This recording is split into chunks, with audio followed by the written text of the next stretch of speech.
Children, in the continuation with chromosome, now we have to study types of chromosome on the basis of location of or position of this centromere. ठीक है? So on the basis of position of this, you see this red circle is nothing but centromere. So they are on the basis of their location, there are 4 types of chromosome: telocentric, acrocentric, metacentric and submetacentric, isn't it? So now let us study the definition in detail. Student, telocentric, what is the definition? In this, centromere is located at the end of the chromosome, so it appears as a straight rod like structure. ठीक है? It appears as a straight rod like structure, and in this centromere is positioned or located at the end of chromosome, isn't it? Next one is acrocentric. Definition, student: in this, the centromere is located close to the end of the chromosome. Close. It was at the terminal end and it is at the close of the terminal end. ठीक है? Giving rise to one extremely short and one very long arms of the chromosome. And children, you know, arms of the chromosomes are called chromatid. ठीक है? Next one is metacentric, children. And what is the definition? In this, centromere is located here, in between 2 chromatids, that is at the center, giving rise to 2 equal arms of chromosomes. And student, these equal arms here, these are sister chromatids. Okay, these are sister chromatids, equal length of sister chromatids. That is the feature of metacentric chromosome. Last but not least, submetacentric, children. Submetacentric, what is the definition? In this, centromere is located slightly away from the center, giving rise to 2 unequal arms, unequal sister chromatids, isn't it? So this is all about 4 types: telocentric, acrocentric, metacentric and submetacentric. And function of the chromosome, student, very popular, you know very well. It carry hereditary character from one generation to another. ठीक है?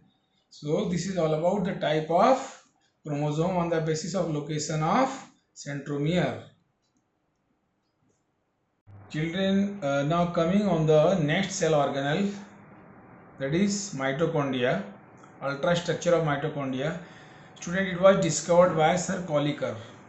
ठीक है? It was discovered by Sir Colliker, and this is the outer membrane, inner membrane. Okay, and inner membrane, student, they invaginate like this, they invaginate inside the here lumen to form cristae, isn't it? And cristae are covered with thousands of these F1 particles. They are called elementary particles. 3 names are there, student, remember, very important for your NEET exam, and a chapter called respiration. So you should know that this cristae is covered by thousands of spherical bodies called F1 particles, oxysomes and elementary particles. Can be asked by any one names. ठीक है? F1 particles, student. Now here I have made asterisk that it is very important for your respiration chapter. ठीक है? And this is very important and responsible for synthesis of ATP.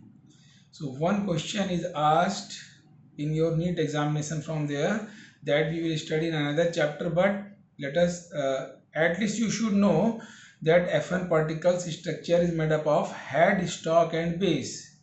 ठीक है? And it is responsible for ATP synthesis. Okay, the most important structure. Okay, inner membrane of the mitochondria is covered by thousands of spherical structure known as elementary particles, F1 particle or oxysomes. F1 particles are associated with oxidation, and F1 particles are associated with oxidation of food and phosphorylation during respiration. This line will help you in respiration chapter. And function क्या है बेटा? What is the function of F1 particle?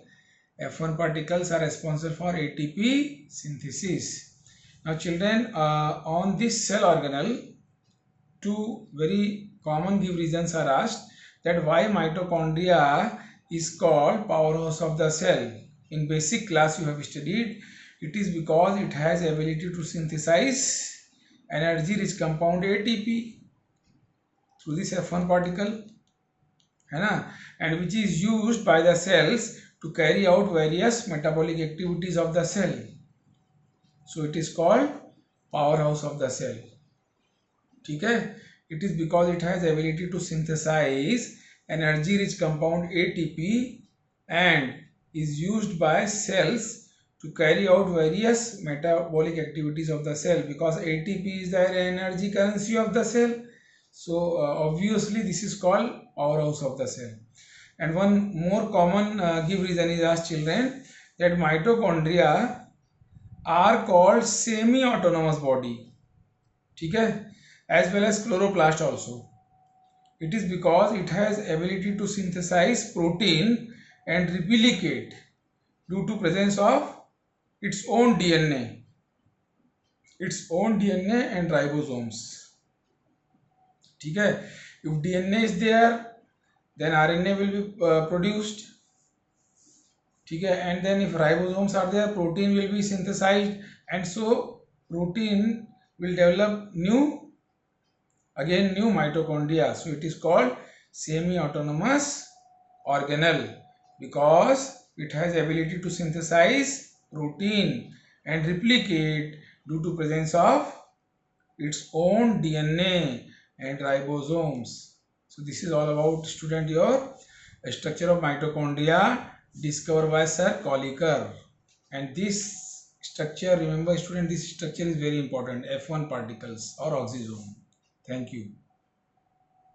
Children, now coming on the next organelle, plastids, was discovered by Andreas Skimper.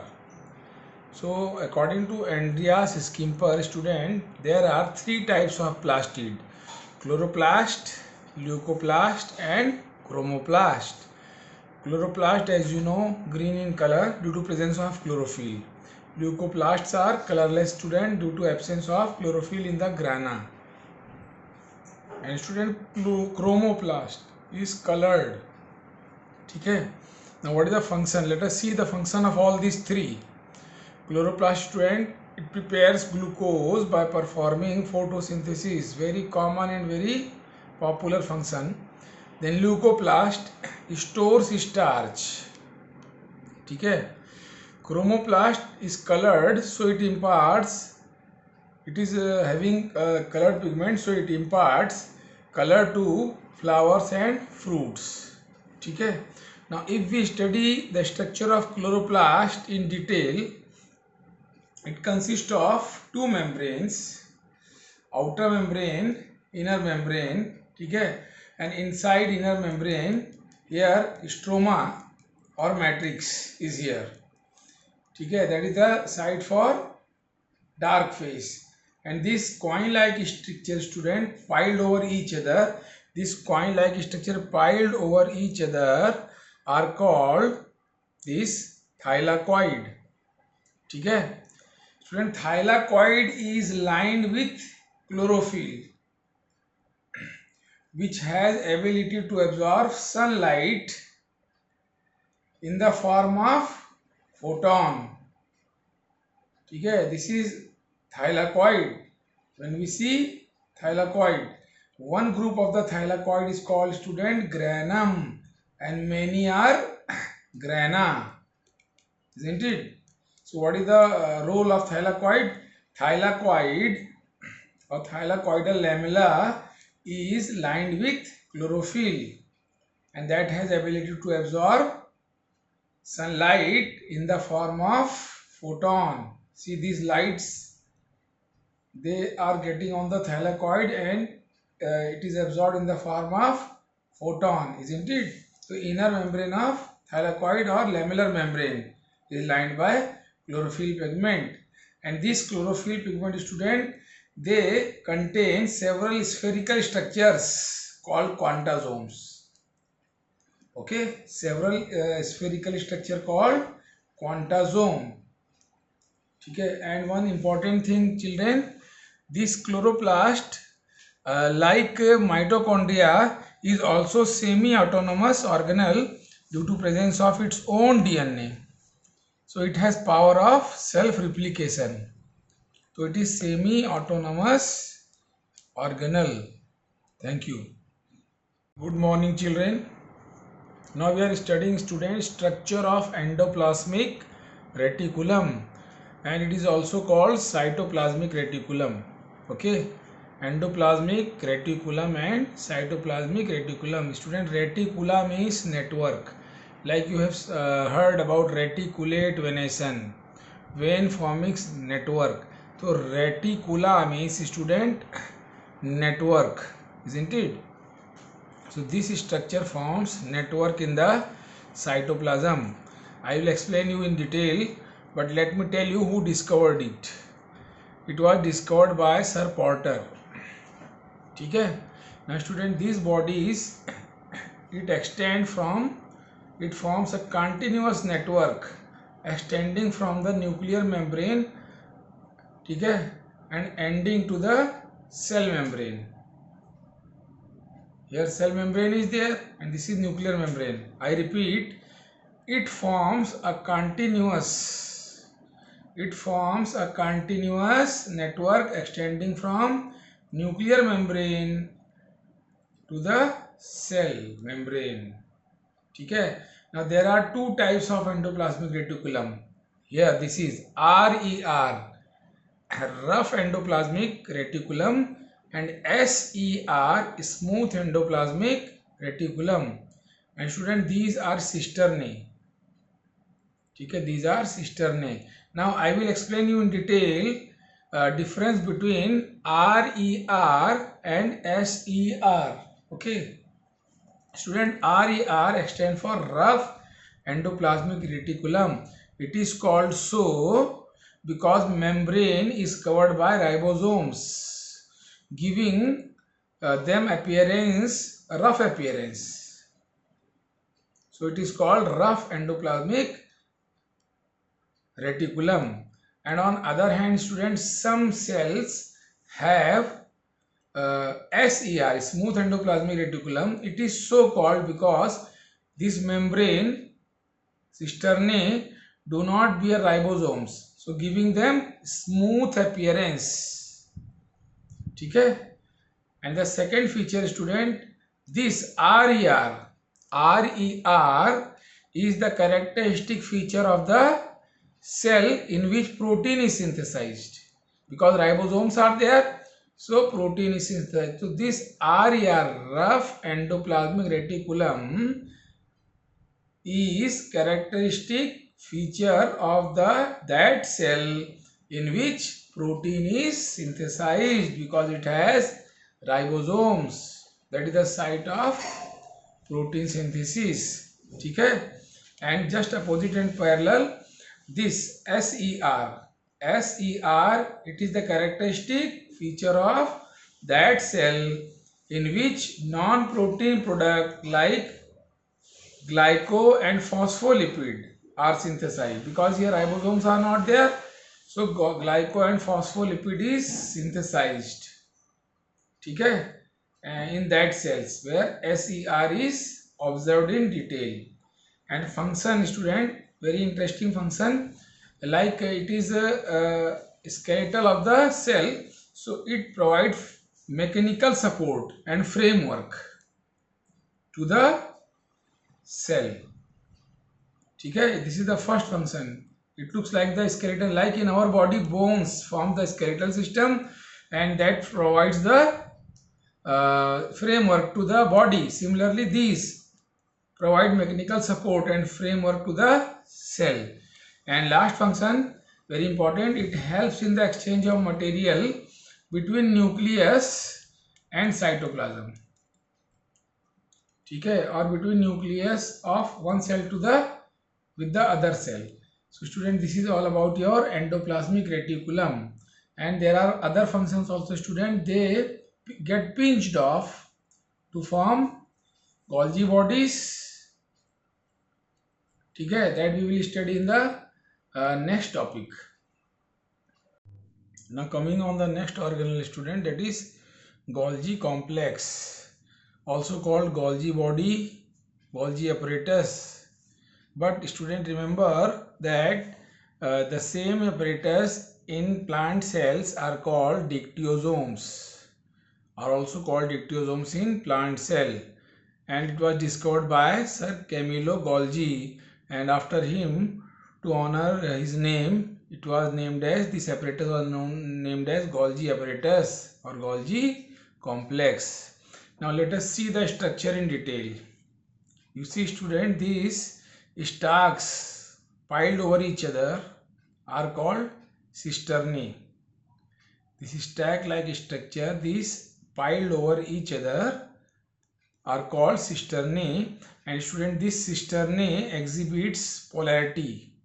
Here upper and lower में there are polarities there. ठीक है, polarity in its structure, that is outer convex surface is called cis face, while the inner concave face with trans, this is called trans face. Okay, and it is said student that cis is forming phase, here it is formed, while this trans is maturing phase. ठीक है, cis is the forming phase, from here it starts forming, and this is maturing phase, trans phase. I repeat student, the stalks of cisternae exhibit polarity in its structure.